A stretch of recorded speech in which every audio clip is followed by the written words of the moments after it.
ముఖ్యమంత్రి రాజశేఖర రెడ్డి గారు ఉన్నప్పుడు జర్నలిస్టుల కోసం ఒక మంచి హెల్త్ స్కీమ్ మన యూనియన్ నాయకుల అభ్యర్థన మేరకు ఒక మంచి ఆరోగ్య పథకాన్ని ఆయన అందించారు. ఆ రోజుల్లోనే ఆయన 2 లక్షల రూపాయల క్యాష్లెస్ హెల్త్ స్కీమ్ ని రాజశేఖర రెడ్డి గారు ఇచ్చారు. మరి వాళ్ళ పథకం లేదు. గత ప్రభుత్వం హెల్త్ స్కీమ్ ని ఉద్యోగులతో సమానంగా జర్నలిస్టులకి ఒక కార్డులు ఇచ్చారు, హెల్త్ కార్డులు. మనం చాలా మురిచిపోయాం. విజ్ఞప్తి ఏమిటంటే మనం ఇవాళ ఈ రాష్ట్ర ప్రభుత్వానికి ఇవ్వబోతున్న మెమరాండంలో ఈ తెలంగాణ రాష్ట్రంలో ఈ లేబర్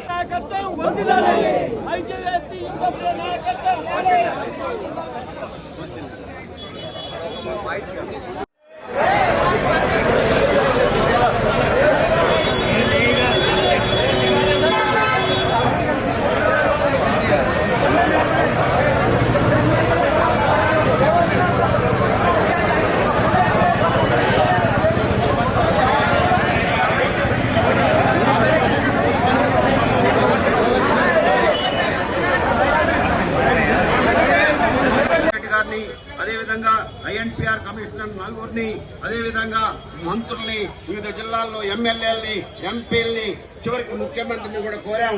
కానీ మన సమస్య పరిష్కరించడం లేదు. అందుకని